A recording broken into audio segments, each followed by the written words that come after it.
শয়তানকে দোষারোপ করা খুব সহজ, খুবই সহজ। আবার শয়তানও কিন্তু ফেরেশতা কুলের সদস্য, ওই কমিউনিটির একজন সদস্য, খুব বড় মাপের ফেরেশতাই ছিলেন তিনি, ধর্মীয় বয়ানে আমরা যেটা পাই। তো এই প্রসঙ্গটা কেন আসলো যে জামাত ফেরেশতাদের দল নয়? ফেরেশতা, যেটা মান্নান ভাই স্পষ্ট বলেছেন, মানুষের চেয়ে উত্তম নন। ফেরেশতার চেয়ে ইনসান, অর্থাৎ মানুষের অবস্থা এবং অবস্থান অনেক উপরে। কিন্তু প্রসঙ্গ জামাত। কেন জামাত? জামাত এই কারণে, গড়পড়তা একটা ধারণা পোষণ করা হয়, যতই জামাত বিরোধিতা থাকুক, জামাতের প্রতি রাজনৈতিক কারণে অসহিষ্ণুতা থাকুক, কিন্তু একটা গড়পড়তা ধারণা আছে, যে ধারণা হচ্ছে যে জামাতে ইসলামের লোকজন তুলনামূলক শিক্ষিত, কম শিক্ষিত লোকজন কিন্তু জামাতের সাথে খুব একটা সম্পৃক্ত হন না। আবার শিক্ষিত বলতে সবাই মাদ্রাসা শিক্ষিত তাই নয়, কিন্তু জেনারেল এডুকেশনের অনেকও জামাতের সাথে আছে। তো যে কারণে তাদের কাছে কিন্তু প্রত্যাশাটা একটু বেশি থাকে। বিশেষ করে এই যে আপনি 2-3টা বর্ণনা দিয়ে দিলেন, এগুলোর সাথে জামাতকে কিন্তু মানুষ ধারণা করে না বা মানায় না। এই জন্যই তো এই খবরগুলো এই জন্যই গুরুত্ব পাচ্ছে বেশি। জামাতকে খুব হিংসা করে আক্রোশ করে হচ্ছে তা কিন্তু নয়, প্রত্যাশা করে না, প্রত্যাশা করে না। তো এবার আপনি দেখেন কতগুলো শব্দ আছে জাকির ভাই, আপনি আমি, আমরা যারা এই ধর্মের সাথে খুব সম্পৃক্ত নই, মোটামুটি একটা ধর্ম পালন করি আমরা, তারা ওই শব্দগুলোর বিষয়ে একটু সচেতন থাকি। যেমন ধরুন, যশোরে যিনি, উনি রসুল, গোলাম রসুল। সাতক্ষীরায় যিনি, উনি ইসলাম, গাজী নজরুল ইসলাম। অনেক গাজী, আবার গাজী, গাজীও কিন্তু মুক্তিযোদ্ধা, তার উপর মুক্তিযুদ্ধ, অর্থাৎ যুদ্ধ ফেরত, শহীদ হন নাই। 71-এর মুক্তিযোদ্ধা, 71-এর যুদ্ধে তিনি শহীদ হননি, যুদ্ধ ময়দান থেকে ফেরত এসেছেন, অর্থাৎ গাজী।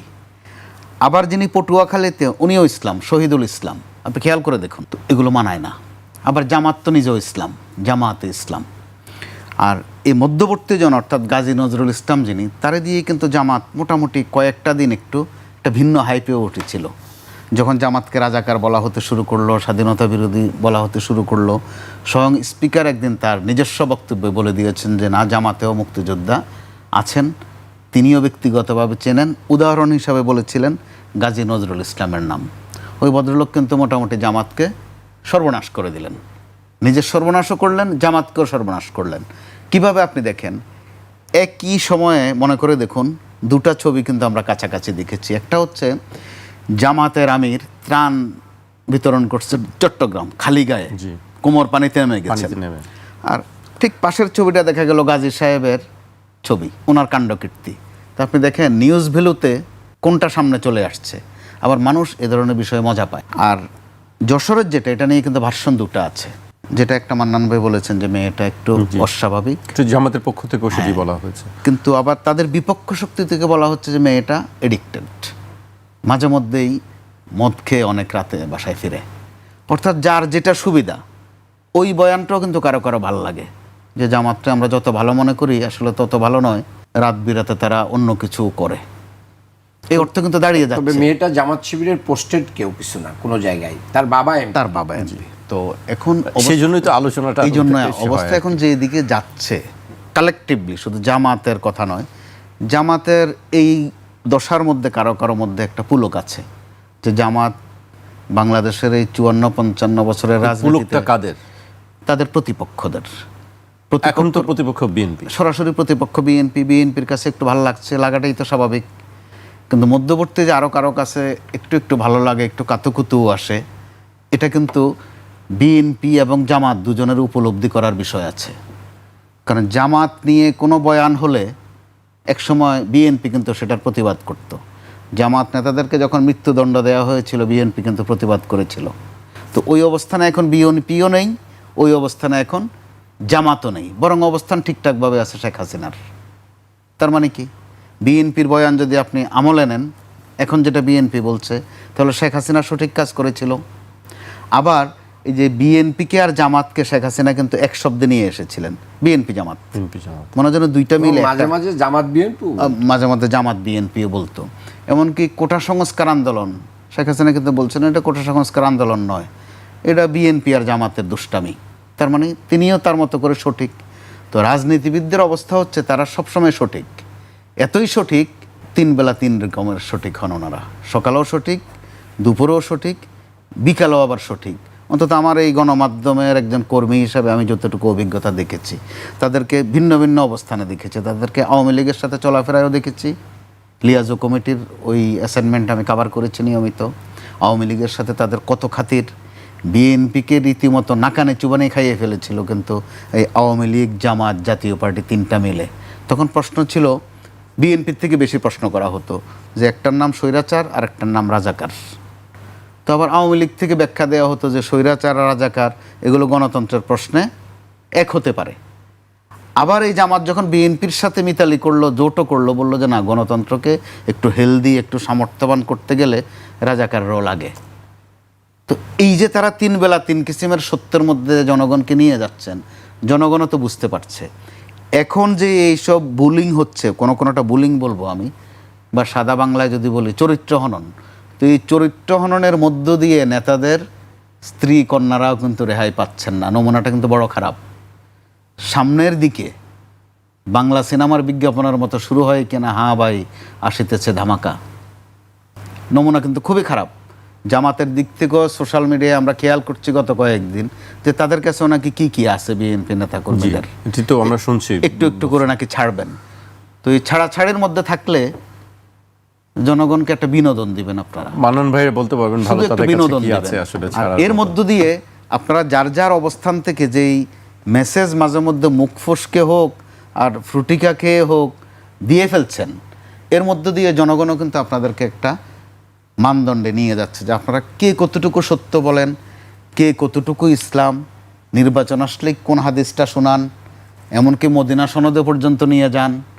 আবার সংসদে দেখি মাঝে মধ্যে একটা ভিন্ন সেশনও হয়ে যায়।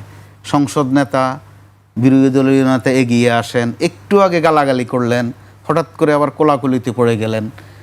এগুলো মানুষ কিন্তু তথ্যও নিচ্ছে, বিনোদনও নিচ্ছে। আর এটা সত্য, জামাত তো তার রাজনীতি করবে, এটাই স্বাভাবিক। বিএনপি তার রাজনীতি করবে, এটাই স্বাভাবিক।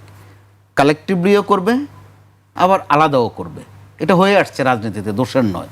কিন্তু আলাদা হতে গিয়ে যেসব বয়ান দেন, তখন তো তার পূর্ববর্তীজন যে বয়ান দিয়ে গেছেন ওগুলোর সত্যতা কিন্তু প্রকাশ পায়। কারণ এরই মধ্যে আপনারা নিজেরাই বলছেন বিএনপির কে কে কোথায় কোন স্টাইলে গুপ্ত ছিল। আবার বিএনপিও আপনাদেরকে ছাড়ছে না বলতে যে আপনারা আসলে দিনে এইদিকে থাকলেও রাতে ওইদিকে ছিলেন, বা কি কি সুবিধা নিয়েছেন। আবার আপনাদের যারা সহযাত্রী তাদেরকে কিন্তু একটা বিপদে ফেলে দিলেন বিএনপি এবং জামাত দুদলে, অর্থাৎ এনসিপিকে। কারণ এদের বুঝ কম, বয়সও কম, এটা সত্য, এটা গোপন রাখার বিষয় নয়। এই উদীয়মান দলটাকেও আপনারা মোটামুটি মাজা ভেঙ্গে দেওয়ার বিষয়ে এই দুই দলের মধ্যে কিন্তু আবার দেখেন ভালো মিল আছে। কিন্তু বিএনপি বলেন, জামাত বলেন, আর আওয়ামী লীগের তো মিল আগে থেকেই আছে যে এদেরকে উঠতে দেয়া হবে না। এরা কিন্তু অনিরাপদ অবস্থায় আছে। দেখেন হবিগঞ্জ সহ বিভিন্ন জায়গায় তারা কিভাবে শিকার হচ্ছে, পাশে কিন্তু কাউকে পাচ্ছে না। তো এরকম একটা অবস্থায় সামনের রাজনীতিতে দুটা মেসেজ পরিষ্কার: তারুণ্যকে বরবাদ করে দেওয়া হচ্ছে, আপনাদের স্ত্রী সন্তানদেরকেও আপনারা কিন্তু নিরাপদ আর রাখতে পারছেন না। আপনাকে ঘায়াল করতে গিয়ে আপনার স্ত্রীকে টেনে আনা হচ্ছে, আরেকজনকে আপনারা ঘায়াল করতে গিয়ে তার মেয়েকে টেনে আনছেন। এগুলো ফুল স্টপ পড়বে বলে আপাতত কিন্তু লক্ষণ আমরা দেখছি না। মানে কাদা ছোড়াছড়ি হয়তো সামনে আরো বাড়তে পারে আর কি। আমি আপনার কাছে আসবো কামাল ভাই, আমি আবারও মান্নান ভাইয়ের কাছে আসতে চাই। অনেকগুলো বিষয় কামাল ভাই তুললেন, যে হবিগঞ্জের একটি ঘটনা, আমরা একেবারে আজকেরই ঘটনা, সেখানে 144 ধারা জারি করা হয়েছে, 3 প্লাটুন বিজিবি মোতায়েন করা হচ্ছে, পরিস্থিতি এতই উত্তেজনাকর। কিন্তু সেখানে জামায়াত ইসলামের পক্ষ থেকে আমরা এনসিপির, যেহেতু এখনো পর্যন্ত তারা 11 দলীয় জোটে আছে, কিন্তু সেই কোনো অবস্থা, কোনো বক্তব্য আমরা এখনো পর্যন্ত দেখিনি। কারণ কি, এনসিপি কি আসলে একাই ছেড়ে দিচ্ছে জামাত? না, এটা ঠিক না। আমার মনে হয় যে যেটা বিএনপি করেছে গতকাল, মানে একবারেই দেখলাম একটা লাল টি শার্টে ছাত্রদল লেখা, একবারে হবিগঞ্জ জেলা, মানে এরকম একটা টি শার্ট পরে লাঠি নিয়ে, রড নিয়ে, যেভাবে একবারেই নগ্ন হামলা, যেটা ফ্যাসিস্ট আমলেই মানুষ ডিজার্ভ করতো, এটার কোনো প্রয়োজন ছিল না। আপনাকে যে কোনো কিছুর প্রতিবাদ করার আরও অনেকগুলো উপায় আছে, প্রশাসন আছে, আপনি ডিসেন্ট ওয়েতে এগুলো করতে পারেন। কারোর ব্যাপারে কোনো অভিযোগ থাকলে এটা পলিটিক্যালিও কি করা যায় মান্নান ভাই, রাজশাহী ইউনিভার্সিটির ক্ষেত্রেও তো বিষয়টা কিন্তু আমি আমি আপনি আমি যদি আমি এটা বলছেন। বলি, তাহলে এই যে মানে একবারে দেখেন যে গাড়িটা ভাঙচুর করা হচ্ছিল মিডিয়ার গাড়ি, সে বলছে আমি রেন্ট টেকারের গাড়ি, সেই লোকটাকে কিভাবে মানে বেদম প্রহার করা হলো এবং হাসপাতালে গিয়েছে, হাসপাতালের সামনে যেও কি করা হয়েছে, আক্রমণ করা হয়েছে। এটা তো কোনোভাবেই গ্রহণযোগ্য না। আজকের বিএনপি বা যুবদল বা ছাত্রদলের এই লোকগুলো যদি মনে করে যে হবিগঞ্জে আমরা একটু শক্তিশালী আছি, আমরা যা ইচ্ছা তাই জবাব দিব, তাহলে ঠিক আছে, যেখানে আপনার আরেকজনের জবাব দেওয়ার জায়গা আছে সেখানে তো সে জবাব দিবেই। এই জবাব আপনাকে কোথাও না কোথাও পাইতে হবে, পাইতে তো হবেই। এই জবাব থেকে আপনি কিন্তু কি হবেন না, মুক্ত হবেন না। কাজেই বুঝে শুনে কাজ করতে হবে। যদি কন্ট্রোল না করা যায় তাহলে ফ্যাসিস্টকে বিদায় করে আমরা যে অ্যাচিভ করতে চাচ্ছি সেই অ্যাচিভমেন্ট থেকে আমরা সবাই কিন্তু বঞ্চিত হব। সেই দিকেই আমার ভাই ইঙ্গিত করেছেন। বঞ্চিত না, রীতিমতো হ্যাঁ, আক্রান্ত আক্রান্ত হোক। হব। মানে এরপরে একে হচ্ছে অপরের টার্গেট। আপনি দেখেন আমার ভাই অনেকগুলো নাম বলে সাথে রসুল, ইসলাম, এটা ওটা গাজী টাজি উল্লেখ করে, এটা মানুষের এই দেশের নাম, আমাদের সবার নামের সাথে ইসলাম আছে। আমাদের এই দেশের মা বাবা দাদারা মানে কোরআন ঘেটে হাদিস ঘেটে হুজুরদের কাছে যে নাম চয়েস করে নিয়ে আসে। আপনি আমাদের সবার নাম যদি এখানে আমরা বিশ্লেষণ করি তাহলে মোস্তফা তো রাসূলের নামের সাথেই, নামের অংশ। হ্যাঁ, নামের অংশ। এটা তো আপনি ও কারণে এটা আমার কোরআনের বর্ণিত শব্দ, ঠিক এই কারণে আছে? সতর্কতার কাজে পর্বটা বেশি। হ্যাঁ, তাহলে এই যে দেখেন এগুলো নিয়ে আমরা কোনো নামের সাথে কোনো কিছু ইনক্লুড করতে না, নামের ব্যক্তির ইজ্জত রক্ষা চরিত্র- করার একটা বিষয় হ্যাঁ, আছে। না, ইজ্জত রক্ষা, নামের ইজ্জতটা এখন রক্ষার একটা মনে বিষয় করেন থাকে। নাম একরকম, কাম একরকম, এটা ব্যক্তির চারিত্রিক প্রবলেম, কিন্তু ওই নামগুলোকেও আমরা বিতর্কিত না করি। সেখানে যে আমি যেটা বলতে চাই, আপনি তো নাম এভাবে বললে বহু নাম বলা যাবে। ভাই যেমন বলতেছে যে আমাদের কাছে নাকি অনেক তথ্য মানে আছে, হবিগঞ্জের আমরা চাইলে- বিষয়টি আসি আমি। আপনি মানে সিলেটের একজন এমপির ভিডিও তো আছে, তারপরে উত্তরবঙ্গের প্রতিমন্ত্রীর ভিডিও তো আছে। তো এগুলোর ব্যাপারে বিএনপি কী ব্যবস্থা নিচ্ছে? এগুলো নিয়েও তো মানুষ বিনোদন করতেছে, এগুলো নিয়েও তো সোশ্যাল মিডিয়া সয়লাভ হয়ে গেছে। কই জামাত ইসলামীর মতন একটা সাহসী সিদ্ধান্ত বিএনপি করুক। যদি আজকে বিএনপি একজনের ব্যাপারে ডিসিশন নেই, সারা বাংলাদেশে বিএনপির এক নেতা আর এক নেতা সব কিছু ওপেন করে দেবে, তখন কেউ তো নিরাপদ হবে না। কারণ এই দলে বেশিরভাগ মানে একবারে বেশিরভাগই এরকম, মানে হয় কেউ মাদক, নাই কেউ নারী, নাও কেউ চাঁদাবাজি, নাই কেউ ধর্ষণ, এই বিভিন্ন টাইপের আছে। এটা আমরা বলছি যে না, যে আমিরে জামাতরা বলছেন আমরা ফেরেশতা না, তার অর্থ হচ্ছে আমরা অন্যায় আমাদের দ্বারাও হতে পারে, কিন্তু আমরা অন্যায়কে লালন করি। সেটাই আজকে আলোচনার এরপরে বিষয় যে দেখেন, ফেরেশতাদের দল এই যে নয়। কয়দিন আগে কথাটা ভাইরাল হলো, একটা ফ্যামিলি কার্ড নিতে হলে রাত 12টায় পুকুর পাড়ে আসছো, একজন নারী কিন্তু একটা মানে সাবলীল শেখা কয় তুমি তো আমার পরিচয় মামা হও, তো তুমি এটা আবার আমাকে কিভাবে বলো? আরে ওর সমস্ত পরিচয় রাখো। রংপুরে যেটা ঘটেছে, নেতা সফর করবে, বলছে একটু কোচি মেয়ে দেখে নিয়ে আসো। এটা কি একজন রাজনীতিবিদের বক্তব্য হতে পারে? এবং সেটা নিয়ে আবার একজন মহিলা দলের কর্মীর সাথে নেতা কি করতেছে আলোচনা করে কিভাবে ম্যানেজ করা যায় সেই কর্মসূচি শুরু হয়ে গেছে। তা যে দলে এইগুলো আছে তারা আবার মানে চালন হয়ে সুসকে কখনো ছিদ্রর ব্যাপারে কোশ্চেন করা কখনো উচিত না। এই যে আমি আর কি বলবো, আমি এগুলো নিয়ে বেশি করতে চাই না। মানে আমি যেটা বলতে NCP কে চাচ্ছি- নিয়ে আপনি যে প্রশ্নটা আমাকে করেছেন, জামায়াতের সঙ্গে রাশেদ দূরত্ব- খান বলেছেন বিএনপির মানে প্রধানমন্ত্রীর এখন রাজনৈতিক সহকারী হিসেবে যিনি নিয়োগ পেয়েছেন, তিনি বলছেন সারা বাংলাদেশে নাকি জামাত ইসলামীর সহযোগিতায় এনসিপি পদযাত্রা করতেছে। তো ওরা তো ওয়েট করতেছে যে এই হবিগঞ্জের ঘটনায় ইনস্ট্যান্ট কেন জামাত একটা বিবৃতি দিয়ে মিছিল করে না, তাহলেই তো আমাদের বক্তব্যের একটা সত্যায়ন আমরা করতে পারি। কাজে রাজনীতিক কোন কর্মসূচি কোন বিবৃতি কখন দিতে হবে এটা বুঝে শুনেই দেওয়া হবে। আর আপনি রাজশাহী বিশ্ববিদ্যালয়ের কথা বলছেন, দেখেন ওখানে একটা স্লোগান কিন্তু উচ্চকিত হয়েছে। স্লোগানটা কি? বিসি চমৎকার, হ্যাঁ, ছাত্রলীগের পাহারাদার। চিন্তা করেন যে আপনি অফিসের ভিতরে নিয়ে এসে ছাত্রলীগকে প্রোটেকশন দিচ্ছেন, অথচ বাংলাদেশের আইন বলছে যে তাদের কার্যক্রম নিষিদ্ধ। তাহলে নিষিদ্ধ ঘোষিত একটা পার্টির লোকদেরকে নিয়ে আপনি এখানে কি করছেন? আবার ছাত্র দল তাদেরকে কি দিচ্ছে? শেল্টার দিচ্ছে এবং বলে দিচ্ছে কত বড় কথা। আপনি চিন্তা করেন ছাত্রলীগের সঙ্গে তারা আম্মার এবং শিবিরের লোকজন এটাকে প্রোটেকশন করেছে, এই জায়গাটাকে কি করেছে। এবং এটা নারী ঘটিত একটা ব্যাপারে কিন্তু বিচার হচ্ছিল পোক্টার অফিসে। তারা যে ভালো কাজের জন্য আসছে, পরীক্ষা দিতে আসছে, তাদেরকে আক্রমণ করছে, তাদের একটা সেমিনার ছিল, সিম্পোজিয়াম ছিল, আলোচনা সভা ছিল, দোয়া অনুষ্ঠান ছিল, এরকম কোনো জায়গায় আসে নাই। তাদের কিন্তু নারী গঠিত বিচারের জন্য আনা হয়েছে। এরপরেও তারা অনেক ধরনের দেখাচ্ছে। কিন্তু পরের জিনিসটা, বক্তব্যটা দেখেন, ছাত্রদলের সভাপতি ওখানে কি বলেছেন, আম্মারের কলিজা বের করে কুকুর দিয়ে খাওয়াই দিবে। এটা তো আমার মনে পড়ে যায় ওহুদ যুদ্ধে হিন্দা কি করেছিল। রাসূল সাল্লাল্লাহু আলাইহি সাল্লামের চাচা আমির হামজা তার নিহত হওয়ার পরে তার বুক চিরে কাঁচা কলিজা নিয়ে এসে চিবাই চিবাই খেয়েছিল, কারণ আমির হামজার হাতে বদরের যুদ্ধে তার পিতা নিহত হয়েছিল যুদ্ধের ময়দানে। আজকের এই জাহিলিয়াতকে যারা আহ্বান করতে পারে, তাদের তো বাংলাদেশে এটা মানে রাজনীতি করে। কয়দিন আগেই তো পিটানি খাইছেন ছাত্রলীগের, থাকতে তো পারেন নাই। তো একসাথে বিড়ি, সিগারেট, ইয়াবা, চাঁদাবাজি, ধান্দাবাজি একসাথে করেন বলে অনেক মিল। আমি তো বিশ্ববিদ্যালয়ে রাজনীতি করে আসছি, দেখে আসছি কারা রাত্রেবেলায় কাদের সাথে একসাথে বসে খাওয়া দাওয়া করেন, কি খান সেটাও আমরা জানি।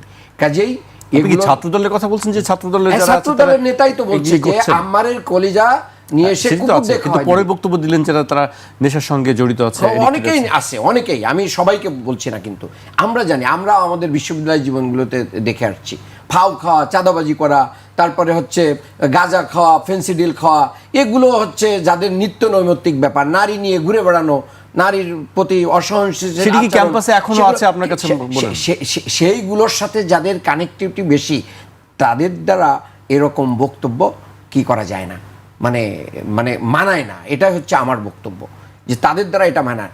আমি আমার বিশ্ববিদ্যালয় জীবনে দেখছি, চুয়াডাঙ্গার একজন এমপি, আমি নাম বলবো না, উনি, ওনার মেয়ে আমাদের বিশ্ববিদ্যালয়ে পড়তো, সেও ছাত্রদলের রাজনীতির সাথে সম্পৃক্ত, ওই এমপিও বিএনপি করতো। আমার বিশ্ববিদ্যালয়ের যিনি ছাত্রদলের একজন প্রভাবশালী নেতা, তিনি তার মেয়েকে পরীক্ষা শেষে নিয়ে যেতে দেবেন না, সমস্ত অ্যারেঞ্জমেন্ট। তিনি অসহায়ত্ব হয়ে আমাদের কাছে এসে ছাত্র শিবিরের কাছে মানে সাহায্য চাচ্ছেন, যদি বাবা তোমরা আমার মেয়েটাকে যদি একটু নিয়ে দেওয়ার সুযোগ নিয়ে দাও, আমি পুলিশ নিয়েও এটাকে নিয়ে যেতে পারছি না। তা আমরা তো এই কালচারগুলো দেখেছি, কোথাও তো আমাদেরকে এইরকম একটা ভিতরে আপনারা ফেলাতে পারবেন না। কোথাও একটা বিশ্ববিদ্যালয়ে আমাদের ছেলেরা টেন্ডারবাজি করে না, চাঁদাবাজি করে না, তারপরে মাস্তানি করে না। যেটা হয়েছে অন্যায়ের প্রতিবাদ করেছে। এখন অন্যায়ের প্রতিবাদ করতে যে সে, আর কালকে একজন একটা ছবি দিয়েছে যে ওই যে ময়লা পরিষ্কার করার বেলচা হাতে নিচ্ছে, তা কয়দিন পরে এই বেলচাওয়ালা ছবি দিয়ে বলবে AK-47 হাতে নিয়ে তো আম্মার কি করেছে। এটাও মিডিয়া যে কোনো সময় করে দিতে পারে। তো কাজে আমি বলবো যে আমাদের সবাইকে, আমি ভাইয়ের ওই কথায় ওই জায়গায় ফিরে আসতে চাই। এটা ম্যাডাম জিয়াকে আমি এই মুহূর্তে খুব স্মরণ করছি। উনি এটা বুঝতেন যে জামাত বিএনপি বা বিএনপি জামাতের ভিতরে যদি ফাটল তৈরি করা যায়, তাহলেই আগামীর বাংলাদেশে ফ্যাসিস্টদের একটা স্পেস তৈরি হবে। আমরা পরস্পরের কাদা ছোড়াছুড়ি এবং পরস্পরকে বীতশ্রদ্ধা, এগুলোর মাধ্যম দিয়ে যদি একটা ফাটলটা কে তৈরি করছে, ফাটল সামওয়ান যে কোনো থার্ড জায়গা থেকেও তৈরি করার জন্য প্রচেষ্টা, আমরা সেটা কে কিভাবে রিসিভ করতেছি, এটার পরে ডিপেন্ড করবে যে আগামীর পরিবেশটা কেমন থাকবে। আজকে বিএনপি যেটা করছে দেখেন, 12 জন গুরুত্বপূর্ণ দলীয় নেতাকে রাষ্ট্রের গুরুত্বপূর্ণ জায়গায় বসিয়ে দিয়েছে। সেই প্রসঙ্গে এটা কোন ধরনের গণতন্ত্র, আপনি এটাকে কি বলবেন? সম্প্রতি রাজনীতি যে নির্বাচন, স্থানীয় সরকার নির্বাচন বা নির্বাচন কমিশনে দলীয় লোক নিয়োগের কথা বলছিলেন, আপনার কাছে আসলে কি মনে হয় বিষয়গুলো, রাজনীতিতে কি বিরোধ বাড়ছে দিন দিন, বা এই ফাটলগুলো আসলে কোত্থেকে হচ্ছে? অর্থাৎ বিরোধ তো বাড়ছেই, রাজনীতিতে বরাবরই বিরোধ ছিল, আছে, থাকবেও, কিন্তু মাত্রাটা কোথায় যাবে? চলমান যেই পরিবেশ, পরিস্থিতি এবং ঘটনা প্রবাহ, তাতে করে জনগণ কোথায় যাবে? জনগণ কি জানছে? যে কেউ ইশারায় শীষ দেওয়া পর্যন্ত নয়, রাতের বেলা ভাগ্নিকেও বলছে যে রাতের আধারে ভাগ্নি আর মামা সমস্যা হবে না, মান্নান ভাইয়ের মাধ্যমে যেই তথ্যটা পেলাম। আবার কেউ মাননীয় মহোদয়ের কাছে যাচ্ছেন একটা চাকরির জন্য। তো আমরা বাংলা সিনেমায় গান শুনতাম, এই নিশিরাইতে তোমার কাছে যাইতে মন যে উথাল পাতাল করে। তো এখন মন উথাল পাতাল করে না পেটের দায়ে, একটা চাকরির জন্য, একটা সুপারিশের জন্য। তো ওখানে যাওয়ার পর কি অবস্থাটা হয়? তো এরকম অবস্থা জানছে যে এদিকে হয়তো বিচার আচার হচ্ছে, কিছু সালিশ দরবার হচ্ছে, আর মান্নান ভাইয়ের বক্তব্য অনুযায়ী ওরা ফ্যামিলি কার্ড নিয়েও রাতের আধারে কারবার করে, আর কি কি খায় দায় তো বলছেই। তো এতে করে জনগণ কি জানছে? যে কেউ খেয়ে আসছে, কেউ গিয়ে খাবে, অর্থাৎ খাওয়া খাই ঠিক আছে। এই অবস্থায় যারা আমরা মোটামুটি খুব ইসলাম বুঝি না, তো মোটামুটি নিজেরে সেভ করার জন্য দোয়া একটা জানি, ইস্তেগফার পড়া, লা হাওলা ওয়ালা কুওয়াতা, আরো ছোট আস্তাগফিরুল্লাহ। আস্তাগফিরুল্লাহ পড়া। কার কাছ থেকে? শয়তানের কাছ থেকে। ওই ঘুরে ফিরে সেই বলেছি শয়তান, তাহলে- শব্দ শয়তান। হ্যাঁ, তাহলে এখন- শব্দ শয়তানের না, কে কতটুকু হ্যাঁ মেজারমেন্ট আছে এখানে। মেজারমেন্ট আছে কোনটা বড় শয়তান কোনটা ছোট শয়তান। তো এখন দুনিয়াতে যে শয়তানি কাণ্ড আমরা দেখতেছি, আমরা তো ভাই হজে গিয়ে শয়তানরে পাথর মারি ভার্চুয়ালি, ধারণা করি যে ওখানে শয়তান ছিল বা আছে, ভার্চুয়ালি মারি।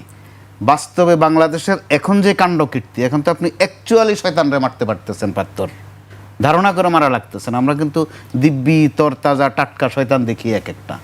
তো এটা কি প্রত্যাশা ছিল বা এটা কি আমরা কেউ কামনা করেছি?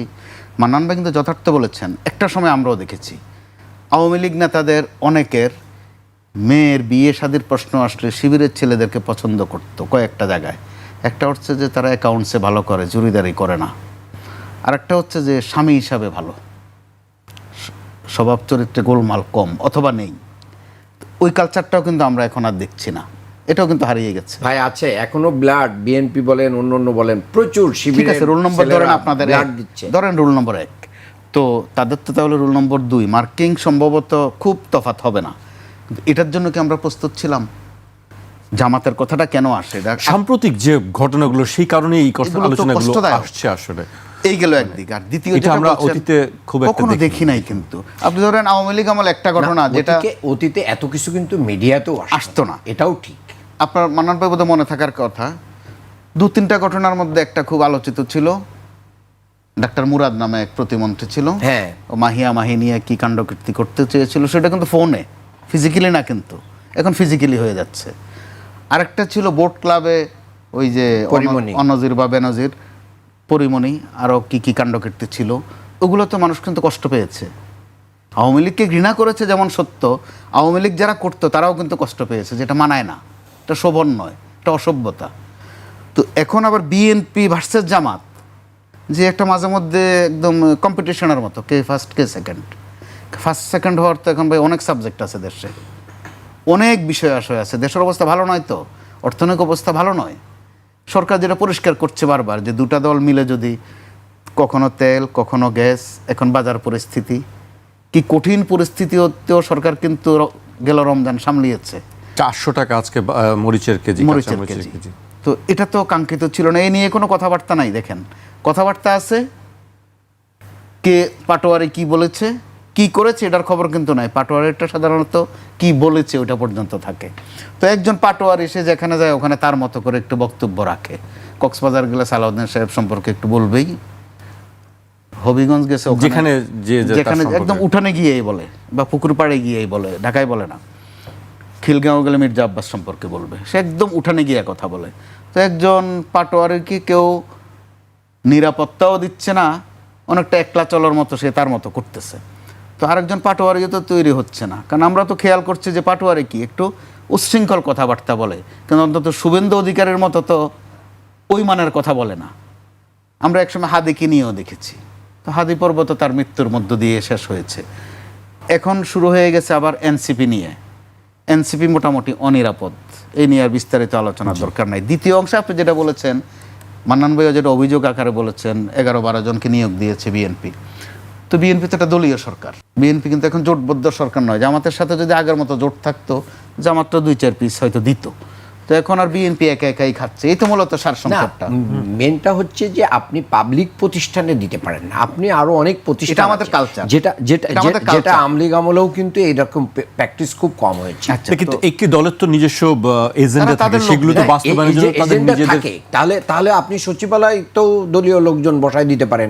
এখানে দলীয় তো দলের বসিয়ে অনেক দেয়া লোকজন- হয়েছে, এটা কিন্তু এখন আর গোপন দেওয়ার বিষয় না, পরিষ্কার। না, দলীয় একটা হচ্ছে এখন আর যে গোপন রাখার আপনি বিষয় না। জবে যে আছেন, আস্থাভাজনের একটা জায়গা হচ্ছে থাকে, সেটা জবে বাস্তবায়ন, আছেন। সেটি কি আসলে জামায়াতকে না, আপনাকে বুঝতে হবে যে এখন যারা যেখানে থাকার, আমার মতন একজন মানুষকে তো সচিবালয় বসাই দিতে পারেন না। এখানে পার্থক্যটা যিনি দলীয় এজেন্ডা বাস্তবায়নে দলীয় কমিটি পোর্টফোলিও এগুলো একবারে অ্যাভেল করতেছেন, আরেকটা হচ্ছে পেশাজীবীদের ভিতরে করতেছেন। সচিবদের ভিতরে জাতীয়তাবাদী থাকতে পারে, আওয়ামী থাকতে পারে, সেখানে না, আছে, কিন্তু সেটা কিন্তু দর্শনীয় না। কিন্তু যখন একজন সচিব এসে দলের নীতি নির্ধারণী পর্যায়ে, কমিটির পর্যায়ে, বিভিন্ন কমিটি উপকমিটিতে কাজ করেন, সেই সমস্ত লোককে আবার ফেরত নিয়ে যে পুনরায় সুযোগ সুবিধা দিয়ে সরকারি পোস্টে বসায় দেওয়া হয়, সরকারি টাকার বেতন নিয়ে, সরকারি মানে ট্যাক্স ভ্যাটের টাকা দিয়ে, তখন কিন্তু কোশ্চেন হয়। তিনি আস্থাভাজন দলের বা না, দলের সরকারের আস্থাভাজন হিসেবে আপনি সিদ্ধান্তটা তো দলীয়, জনগণের টাকা রাজনৈতিক টাকা সিদ্ধান্ত দিয়ে তাকে বেতন দিয়ে লালন পালন গাড়ি দিয়ে এটা করতে পারেন না। এটা আপনার দল থেকে বেতন দেন, আপনার দল থেকে ট্যাক্স দেন, ভ্যাট দেন, দিয়ে আপনি দলীয়ভাবে দায়িত্ব তো দলীয় দায়িত্ব নয় তো, রাষ্ট্রীয় দায়িত্ব। না, দায়িত্ব তো আপনি দিয়েছেন, কেন কাকে দিয়েছেন প্রশ্নটা হচ্ছে এখানে। নিজের দলের লোক না, দিয়েছে, এটা পরিষ্কার, এটা গোপন নয় তো। না, গোপন না, গোপন না, বিষয় কিন্তু না। এটা এখন এটা এটা নিয়ে গ্রহণযোগ্য। কথা হতে পারে, যখন এটা নিয়ে যে দুটো দলের ক্ষমতায় মধ্যে থাকে, কিন্তু এটি কথা আসলে- হতে পারে যে আসেন আমরা ভবিষ্যতে আর এই কাজটুকু করব না। আচ্ছা, আপনি অথবা শেষ করেন, করলে আমি এরপরে অথবা করলে একদম পরিষ্কার ভাবে করব, শেষ এটা করে নিয়ে আমি কোনো বলবো। গোপনীয়তা করব না, এই বিষয়ে আমার কোনো কাছে বলার আছে। রাগ ডাক রাখবো না, বোরকা পরবো না, হিজাব পরবো না, সব ওপেন করে দেব। না, ঠিক যে আছে। কাজগুলো আমরা পরিষ্কার করেন, এটা মার্কিন যুক্তরাষ্ট্রে কিন্তু আছে, আপনি খেয়াল করে দেখবেন। বললে যে বলা এরকমই হয়, করা উচিত। হ্যাঁ, আপনি বলা যেটা হয় বুশ বলছেন। প্রশাসন, টার্ম প্রশাসন নাম দিয়ে বলা হয় যে হয় এটা পরিষ্কার করেন, পরিষ্কার। কিন্তু খামাখা ঘুমটা দিবেন, নিরপেক্ষ সাজবেন, এটা হয় না। এটা নিয়ে প্রশ্ন উঠতে পারে যে নিরপেক্ষতার ভান করার দরকার নেই, এটা পরিষ্কার করেন। এটি রাজনৈতিক যখন সিদ্ধান্ত। ক্ষমতায় আসবে তখন তার না, যারা যে- আস্থাভাজন যে- যে- তাদেরকে যে দিয়েই তো- যখন ক্ষমতায় আসবে তারাই মন্ত্রী হবে, তারাই এমপি হবে, এটা অত্যন্ত স্বাভাবিক। তারা রাষ্ট্র পরিচালনা করবে, অত্যন্ত স্বাভাবিক। কিন্তু নির্বাচন কমিশনের মতন একটা জায়গায় বিএনপির স্থায়ী কমিটির সদস্য নজরুল ইসলাম খানের নেতৃত্বে যে গঠিত সংসদীয় আসন পুনর্বিন্যাস কমিটি ছিল, সেই কমিটির মেম্বার অতিরিক্ত সচিব মোহাম্মদ শামসুল আলম, তিনি দলীয়ভাবেই কাজ করেছেন। তিনি তো একটা জায়গায় ছিলেন, সেখানে আবার তাকে পুনর্নিয়োগ দেওয়া হচ্ছে, দিয়ে আপনাকে নির্বাচন কমিশন সচিবালয়ে দায়িত্ব দেওয়া হচ্ছে। এটা কিভাবে গ্রহণযোগ্য হতে পারে? ঠিক এইভাবেই আপনি এই যে 12 জনের যে নাম গোটা আসছে, সবার পদ্ধতিটা নাম নিয়ে কথা তালিকা হতে পারে, মান্নান ভাই। প্রত্যেকটা নিয়ে পরিষ্কার না, করা উচিত তাহলে বিষয়গুলো। এই জায়গায় এই যে মুসাদ্দেক হোসেন বুলবুল, উনার বন ও পরিবেশ বিষয়ক সম্পাদক বিএনপি, চেয়ারম্যান বাংলাদেশ বন শিল্প উন্নয়ন কর্পোরেশন, আপনি ডাইরেক্ট নিয়ে ওখানে সরকারি পোস্টে নিয়োগ দিয়ে দিলেন। এই জায়গাগুলো রাষ্ট্রের জন্য শোভনীয় নয়, সুন্দর দেখায় না, রাজনীতিতে একটা নেগেটিভ বার্তা দেয়। এবং এই যে ফ্যাসিস্টকে আমরা বলেছি দলীয়করণ, সবার আগে যে বাংলাদেশ বিএনপি স্লোগান দিয়েছে, এই জায়গায় সবার আগে বিএনপি হয়েছে। এই প্রুফ সেটাই বলছে। এই 12 জনের নিয়োগ প্রমাণ করে। এবং বিশ্ববিদ্যালয়গুলো ভিসি, প্রভিসি, ট্রেজারার, মানে খ্যাত অখ্যাত, মানে যে সমস্ত মানুষদেরকে নিয়োগ দেওয়া হচ্ছে মানে একবারে দলীয় জায়গা থেকে, তাহলে বাংলাদেশে মেধার মূল্যায়ন, আজকে কুটানা মেধা, যে স্লোগানটা আমরা বাংলাদেশে পেয়েছিলাম, মানুষ তো আশান্বিত হয়েছিল আমার মেধার একদিন মূল্যায়ন করবে। যিনি বিশ্ববিদ্যালয়ের শিক্ষক এবং ভিসি হিসেবে যোগদান করতেছে, এরকম লোক আমি তাদের কাছে লেখাপড়া করেছি, দায়িত্ব নিয়ে বলছি, যিনি 1 বছরের ভিতরে 5টা ক্লাস নেওয়ার সুযোগ পাননি, তাদেরকে আপনারা দলীয় কোটায় কি করে দিচ্ছেন, মানে ভিসি বানায় দিচ্ছেন। এটা গ্রহণযোগ্য না, এটা গ্রহণযোগ্য না, এটা কোনোভাবেই হতে পারে না। তাহলে আপনারা এটা বিএনপির বিশ্ববিদ্যালয় হিসেবে ঘোষণা দেন, এটা তারেক রহমানের বিশ্ববিদ্যালয় হিসেবে ঘোষণা দেন, এটা খালেদা জিয়ার বিশ্ববিদ্যালয় হিসেবে ঘোষণা দেন। বাংলাদেশের রাষ্ট্রের মানে টাকা দিয়ে, রাষ্ট্রের ট্যাক্স ভ্যাট দিয়ে এখানে বিশ্ববিদ্যালয় পরিচালনার কোনো দরকার নেই। এটা কি মানুষ, এদেশের মেধাবীরা কোথায় যাবে? এদেশের মেধাবীদের প্রায় 49% হচ্ছে বিদেশে চলে যায় তাদের মেধার লালন করার জন্য। যেখানে এই যে কালকেও আমি একজন স্কলারের সাথে আমার দেখা হলো, উনি সিঙ্গাপুর একটা বিশ্ববিদ্যালয়ের শিক্ষক, তার একটা বই অক্সফোর্ড ইউনিভার্সিটি জুলাইয়ের পরে লেখা, সেই বইটা পাবলিশ করতে যাচ্ছে। আপনি চিন্তা করে দেখেন, এই মেধা বাংলাদেশের রয়েছে, কিন্তু এই মেধার বাংলাদেশের এই বিএনপি আওয়ামী লীগ আমাদের কাছে কোনো মূল্য নেই। এরকম অজস্র মেধা আছে, এটা আপনার ইউরোপে আছে, আমেরিকাতে আছে, জাপানে আছে, কোরিয়াতে আছে, নাই কোথায়? আমাদের এই মেধাবীরা কোথায় যাচ্ছে? বুয়েট থেকে 90% লোক বিদেশে চলে যাচ্ছে। তাই এই মেধাবীদের দিয়ে কবে আমরা সার্ভিস পাবো? আপনি দলীয় কোটায় ভাইস চ্যান্সেলর বানাবেন, দলীয় কোটায় বিভিন্ন জায়গায় বড় বড় জায়গায় নিয়োগ দিয়ে দিবেন, এটা দিয়ে একটা রাষ্ট্রের কি হতে পারে না। এইটার জন্যই কিন্তু কুটানা মেধার আন্দোলন শুরু হয়েছিল। এখন যদি এরকম নতুন আন্দোলন শুরু হয়, বিএনপি যেটা শুরু করেছে, সেই আন্দোলন সামাল দেওয়ার মতন ক্ষমতা বিএনপির নাই। আমরা চ্যালেঞ্জ দিয়ে বলতে চাই, বিএনপির সেই সাংগঠনিক স্ট্রাকচার নাই। বিএনপির অর্ধেক হচ্ছে আওয়ামী লীগের কাছে বিক্রি। এখানে একটু যোগ করতে চাই মানন ভাই, বিক্রি হোক আর বিক্রির বাইরে থাকুক, প্রথাটা নিয়ে কথা হতে পারে। নৈতিকভাবে প্রথাটা আসলেই সমালোচনার মতো বিষয়। হয় মান্নান ভাই পরিষ্কার করেন। বলেছেন যে বিএনপির অর্ধেক আওয়ামী লীগের কাছে বিক্রি, আবার বিএনপির পক্ষ তো সেই একই রকমের কথা আমরা শুনছি যে জামায়াতের সঙ্গেও হ্যাঁ, আওয়ামী জামাত লীগের যদি আংশিক দেওয়া হয় তাহলে কি ঠিক না, আছে? জামাতের এটা দলীয় এরকম কোনো বিবেচনায় ইয়ে নাই। আসাই উচিত নয় বিষয়টি। জামাত সবচেয়ে আওয়ামী লীগ আমলের ক্ষতিগ্রস্ত দল এবং জামাতের অধিকাংশ নেতারা ফাঁসির মঞ্চে গিয়েছেন। জামাত শিবিরকে নিষিদ্ধ করেই আওয়ামী লীগ প্রমাণ করেছে কারা তাদের ভালো চায় আর কারা তাদের মন্দ চায়, কারা তাদের সত্যিকারের এনিমি। এবং ভারতে যেও শেখ হাসিনা বক্তব্য দিয়েছেন কাদের কারণে তার পতন হয়েছে। কাজেই আজকে আপনি যাকে গুপ্ত বলতে চান, সুপ্ত বলতে চান, আপনি তো দেশেই ছিলেন না, আপনি তো বাইরে থেকে কি করেছেন, কি নেতৃত্ব দিয়েছেন। আপনার ওই নেতৃত্বের স্বীকৃতি আমিরে জামাতও দিয়েছেন যে হ্যাঁ তারও কি আছে, অবদান আছে। কিন্তু আপনারও তো এইগুলোর যারা মাঠে কি করলো, জীবন দিল, যারা মাঠে লড়াই করলো, তাদেরকে গুপ্ত সুপ্ত বলে আপনারা কি বুঝাইতে চান? যা বুঝাইতে চান তা হচ্ছে এই দেশের মাটি এবং মানুষের আপনাদের জন্য বারবার যে লড়াই করেছে, জীবন দিয়েছে, রক্ত দিয়েছে, এই পরিস্থিতির জন্য এই দেশের মানুষ আর কখনো তৈরি না করে। আজকে আমি আরও খোলামেলা বলতে চাই যে আপনারা সবসময় যাদের দ্বারা বেনিফিট পেয়েছেন তাদের মর্যাদাও দিতে পারেন নাই, সিকিউরিটিও দিতে পারেন নাই। যুগে যুগে এই ইতিহাস অনেক, কাজে তাহলে এই ক্ষেত্রে কি এই মান্নান মূল্য ভাই তাদেরকে দিতে হবে। হ্যাঁ, জি, অবশ্যই। আজকে এবং এই যে গণভোট, জি। মূলত অনাস্থাটা কেন বিএনপি জামাতের ভিতরে সৃষ্টি হয়েছে, গণভোটের রায় বাস্তবায়ন নিয়ে। জি, আমি আপনাকে- সেই জায়গা থেকে এটা কিন্তু মানে চারিদিকে ছড়িয়ে বিস্তারটা যাচ্ছে। ঘটেছে ওই কারণে। বিস্তারটা কারণ ঘটেছে। এখন আপনার বিষয়টা বক্তব্য যদি জানতে এরকম চাই। হয়ে থাকে যে জামাতকেও যদি একটু ভাগ দিয়ে দিলে ঠিক হয়ে যেত, না, সেটাও তা কাঙ্ক্ষিত হচ্ছে না। নয়। জামাতে কমিটিতে নিতে চাইছে, জামাত যায় না। আচ্ছা, তো ওই ক্ষেত্রে যাবেও না। অবশ্যই সংসদে হোক, সংসদের বাইরে হোক, এই বিষয়গুলো কিন্তু একটা ফয়সালা হওয়া দরকার যে মেধাটা আপনি কোন পদ্ধতিতে বাছাই করবেন। সেটা কি দলীয় পদ্ধতিতে বাছাই করবেন, নাকি একাডেমিক দিক দেখবেন, নাকি তার অভিজ্ঞতা দেখবেন, নাকি তার বিগত দিনের কাজকর্মের কোনো হালনাগাদ তথ্য নেবেন। এই বিষয়টা যতদিন পরিষ্কার করা না হবে, এমন যদি হয়ে থাকে যে আমরা যারা ক্ষমতায় আছে তারাই করবে, এটাও একটা পদ্ধতি, অবশ্যই পদ্ধতি। আবার এমন যদি হয়ে থাকে যে 24-এর যে আন্দোলন বা 15-16 বছরের যে আন্দোলন একসাথে করেছি, আমরা একটু ভাগাভাগি করব, এটাও রাজনৈতিক হতে পারে, দোষণীয় নয়। আরেকটা হচ্ছে যে এখানে ভাগাভাগির কোনো বিষয় নাই, শুধুই মেধা। একটা জায়গায় না আসা পর্যন্ত এই ধরনের কথা বলতে গিয়ে কথাটা হয়ে যাবে চতুর্মুখী কথাবার্তা। কারণ এই ধরনের সিলেকশনের কিন্তু কিছু সুবিধাও আছে। কখনো কখনো ইলেকশনের সমস্যা হয় যে আপনি মেধাবী কিন্তু আপনারা আনা যাচ্ছে না, ভোটে আপনি পারছেন না। তো ওই ক্ষেত্রে মেধা বাছাইয়ের কিন্তু একটা চমৎকার সুযোগ আছে সিলেকশন পদ্ধতিতে। তাহলে যারা সিলেকশন করবেন তারা যদি নির্মোহ হন, সততার সাথে করেন, দেশপ্রেমের সাথে করেন, নিশ্চয়ই সেটাও ত্রুটিপূর্ণ হবে না।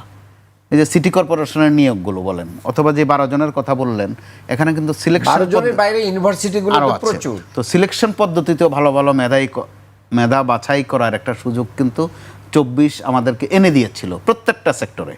কিন্তু আমরা খেয়াল করলাম ডক্টর ইউনূসের সময় থেকেই দুটা দলের মধ্যে মারাত্মকভাবে বিএনপি আর জামাতের মধ্যে একটু ভাগাভাগি শুরু হয়ে গেল যে তুমি 3টা ডিসি নাও, আমি 2টা ভিসি নেই, এনসিপি ছোট মানুষ, ওদেরকেও 2টা দাও। এই যে ভাগাভাগিটা শুরু করে দিলেন, এখন কিন্তু ওই ভাগাভাগিটা একটা ছন্দপতন ঘটেছে। এরপরও ভিতরে ভিতরে কিন্তু আছে। আপনি কি নিশ্চিত এখন যারা গায়ে গায়ে ধাক্কা খায় আর খালি বিএনপি বিএনপি জিকির করে, এরা সবাই বিএনপি? এরা সময় এই ভাগাভাগির কারণেই কি আসলে যেটা আমরা আলোচনা করছিলাম আর কি, সম্প্রতি দেখছি যে জামায়াতের যে জোট বা আমি ঐক্য বলি, তাদের মধ্যে একটি সম্পর্কের সেই আগের জায়গাটি কিন্তু অবশ্যই নেই। ভাগে গোলমাল হচ্ছে এবং ভাগে গোলমাল হচ্ছে। আবার সরকারে আছে বিএনপি, তারা ভাগে বেশি পাবে, এটাই তো স্বাভাবিক প্রথাগত পদ্ধতি। তো তাদের ওই 24-এর চেতনা যদি অটুট থাকতো, যে এই দুষ্টামি করার কারণে যেই রোগে আওয়ামী লীগকে পেয়েছিল, ওই রোগ যারে ধরে ও কিন্তু বাঁচে না। এটা আমাদের চোখের সামনে দৃষ্টান্ত আছে। নারায়ণগঞ্জের একটি মাদ্রাসার আমরা দেখেছি, দেওভোগ মাদ্রাসার একই ঘটনা, সেখানে জমিয়ত এবং বিএনপির মধ্যে একটি সংঘর্ষ হয়ে গেল। সংঘর্ষের চেয়েও যে কথাবার্তাগুলো ইদানিং হচ্ছে জাকির ভাই, যে অভিযোগ যেগুলো থ্রোয়িং হচ্ছে, অভিযোগগুলো তো নোট হয়ে যাচ্ছে ভাই। কার স্বভাব কত খারাপ, তার চরিত্র কত খারাপ, কে কি করেছে, কার অবদান বেশি কম, এটা নিয়ে তো বিতর্ক হওয়া ভালো, তাজা থাকলো বিষয়। হ্যাঁ, অবদান কাউকে বোধহয় ফার্স্ট সেকেন্ড করা বড় কঠিন হবে। নির্যাতিত নিপীড়িত কেউই কম হয় নাই। কিন্তু ইদানিং তারা যেসব কথাবার্তা বলছেন, যখন আপনি বলছেন যে অমুক নেতা তো ওই কাণ্ড করে, এতে করে প্রশ্ন আসে যে তারা যে পিটুনি খেলো সে দেখেছিলাম, তাহলে ওইটা বোধহয় ঠিকই আছে। এটা আমাদের এক ধরনের মনোজাগতিক বাস্তবতা। এর মধ্য দিয়ে যে আপনাদের অনেক কিছু মুছে যাচ্ছে, উদাহরণ একটা না দিলেই নয়। গত কয়েকদিন দেখবেন সোশ্যাল মিডিয়াকে অগ্রাহ্য করার সুযোগ এখন আর নাই। না না না, এই রাষ্ট্রপতির পদত্যাগের তথ্য কিন্তু আমরা সোশ্যাল মিডিয়া দিয়ে পেয়েছি। এই কারণে বলছি, সোশ্যাল মিডিয়া দেখবেন গত কয়েকদিন যে নাহিদের পেটটা এত বড় হয়ে গেছে কেন, ভালো আলোচনা। এটা আমাদের, অর্থাৎ আমরা ইস্যুর এত অভাবে আছি যে নাহিদের পেট ইদানিং বড় কেন। এর মধ্য দিয়ে আমরা কি অনেক আগের ইস্যু ইদানিং আরো তাজা করা হয়েছে। আমাদেরকে কিন্তু দিব্যি ভুলিয়ে দেওয়া হচ্ছে, অভাব যে খুব একটা ক্রাইসিস বোঝা যাচ্ছে, যে কারণে একজনের পেট ধরে নিয়ে আসা হয়েছে। তো আমরা তো তার শরীরের বিভিন্ন অংশে যে পিটানো হয়েছিল ওই ছবি তো দেখেছি। আপনি ওইটা মুছে দিলেন কিন্তু তার পেটের আলোচনা দিয়ে। এগুলো যে বুমেরাং হচ্ছে, আপনাদের জন্য সর্বনাশ হয়ে আসছে। আপনারা যখন এক পক্ষ আরেক পক্ষকে এমন সব ট্যাগ দিচ্ছেন, এমন সব অভিযোগ আনছেন, মানুষ কিন্তু খেয়াল করছে যে ওই সময় কি দেখলাম, এখন কি দেখি। ওই সময় কাউকে কিন্তু আমরা হুইল চেয়ারে দেখেছি, তাও আবার কাইত হয়ে পড়ে, তিনজনে ধরলেও সোজা রাখা যায় না। তাদের কারো ইদানিংকার যে আমরা লং জাম্প আর হাই জাম্প দেখি, যে সিনা টান দেখি, এতে করে মানুষ কিন্তু দুটা ফুটেজ পাশাপাশি রাখলে প্রশ্নবিদ্ধ যে আগেরটা কি সঠিক ছিল নাকি এটা সঠিক। এটা যদি সঠিক হয়ে থাকে তাহলে আগেরটা সম্ভবত ফেক ছিল অথবা কোনো ভংদরে ছিল বুঝি। তো এতে করে যে রাজনীতিবিদদের একটা মর্যাদা বলেন, ইজ্জত বলেন, সম্মান বলেন, সেটা কিন্তু হানি ঘটছে। এর ফাঁকে দিয়ে নিষ্ঠুরভাবে দু চারজনের মুখ দিয়ে কিন্তু বেরিয়ে যাচ্ছে যে আওয়ামী লীগের বোধহয় একটু দরকার। কি দরকার? যে দুটা যা করছে এই দুই দল একটু হেদায়েত করার জন্য। জি, আমি তো আপনি তো মানুষের মুখ আটকিয়ে রাখতে পারছেন না। সে কিন্তু আওয়ামী লীগকে ভালোবেসে বলছে না এটা, সে বলছে এই দুই দলের কল্যাণ কামনা করে হেদায়েত অর্থ একটু মেরামত করার জন্য। জি, তো মেরামত আর সংস্কার সংশোধন তার উপর তারা তো এই নিয়ে বাহাসের মধ্যে আছেনি। এইসব করে তারা যতই দোষ দিবেন, কেউ কেউ এটা আমাদের গ্রামাঞ্চলে হয়, ইদানিং শহরেও দেখি, কেউ কোনো বাজে কাজে ধরা পড়লে সে নিজে কয়ে যে আমার উপর তো শয়তান ভর করেছিল, আমি টের পাই নাই আমি কি করছি। ওই শয়তানের কথা আবার শুরুর যেটা বলা হয়েছিল ওই শয়তানের কাছে আমরা চলে যাচ্ছি। জি, তো শয়তানের কাছ থেকে মুক্ত যদি আমি নিজে হতে না চাই, অথবা কাজে কর্মে যদি আমি নিজেই শয়তান হয়ে যাই, শয়তান তো রিটায়ারমেন্টে চলে যাবে, তার আর কাজ করা লাগে না, তার বহু শিষ্য পয়দা হয়ে যাচ্ছে। আর রাজনীতিবিদদেরকে একটা বিষয় উপলব্ধি করার আহ্বান জানাবো এই কারণে, জাকির ভাই, আপনি আমি আমরা যারা গণমাধ্যমে কাজ করি, আমরা রাজনীতিবিদদের যত খোঁচাতে পারি, যত সমালোচনা করতে পারি, অন্য কারো পারি না। কিন্তু এই দেশের ভালো বলেন সিংহভাগ কাজ রাজনীতিবিদরা করেছেন। এটা তাদের নিজেদের উপলব্ধি, তাদের হাতে দেশটা গড়া। অনেক ভালো কাজ তাদের হাত দিয়ে হয়। আওয়ামী লীগ, বিএনপি, জামাত একটু পরে ভাগ করেন, তাদের হাত দিয়ে অনেক ভালো কাজ হয়েছে এই দেশে, সামনে তাদের হাত দিয়ে হতে হবে, এছাড়া অবশ্যই হতে হবে। তো তারা যদি এটা উপলব্ধি না করেন, অর্থাৎ নিজের ওজনটা নিজে রক্ষা না করেন, তো বাইরের থেকে একজন এসে আপনার ওজন কতক্ষণ রক্ষা করবে? জি, আমি শেষ পর্যায়ে চলে এসেছি, একেবারে শেষ করব মান্নান ভাইকে দিয়ে। মানুষের দল, ভুল ত্রুটি হবে। আসলে এই ভুল ত্রুটি বা সামনের যে অবস্থার সময় আমরা দেখছি, এই বিরোধগুলো কি আসলে কোথায় নিয়ে যাবে? আসলে দেখেন, কি মনে হয় শেষ করবো? মোস্তফা ভাই যেটা বলেছেন, দেখেন, জামাত কিন্তু কখনো কোনো বড় কোনো পোস্ট, পদবি, স্থান চায় নাই বিএনপির কাছে, বরঞ্চ ডেপুটি স্পিকারের প্রস্তাব দিয়েছিল, জামাত কিন্তু ফেরত দিয়েছে যে আপনি আগে জুলাই মানে সনদের গণভোটের রায় বাস্তবায়ন করেন, দেন যদি আমি ওটা আমাদেরকে দেন অ্যাকর্ডিং টু ল, তাহলে আমরা এটা গ্রহণ করব। এটা কিন্তু গ্রহণ করে নাই। জামাত কিন্তু মন্ত্রিত্ব চায় নাই, জামাত কিন্তু কোনো সচিব চায় নাই, ডিসি চায় নাই, এসপি চায় নাই। আর যেটা বলেছেন ওই সময়ের কথা, জামাতই একমাত্র বলেছে যে লটারির মাধ্যমে করেন, দরকার কি, তাহলে দলীয় এজেন্ডা বাদ দেন। এই জায়গাগুলো কিন্তু জামাত ভাগাভাগিতে বিশ্বাস করে না, জামাত মেধায় বিশ্বাস করে। আজকে ভাইস চ্যান্সেলর করার ক্ষেত্রে আপনাকে তো দলীয় দেখার কোনো দরকার নেই, সবার সিভি আছে, কে কয়টা আর্টিকেল লিখেছে, কার কোন রিসার্চ জার্নালে কী আছে। আমি তো বিশ্ববিদ্যালয়ের শিক্ষক, আমি অ্যাসোসিয়েট প্রফেসর, আমাকে তো চেহারা দেখে প্রমোশন দেয় না। আমার তো বই থাকতে হয়, আমার আর্টিকেল থাকতে হয়, আমার পারফরমেন্স থাকতে হয়, ন্যাশনাল ইন্টারন্যাশনাল সেমিনারে আমার পারফরমেন্স থাকতে হয়।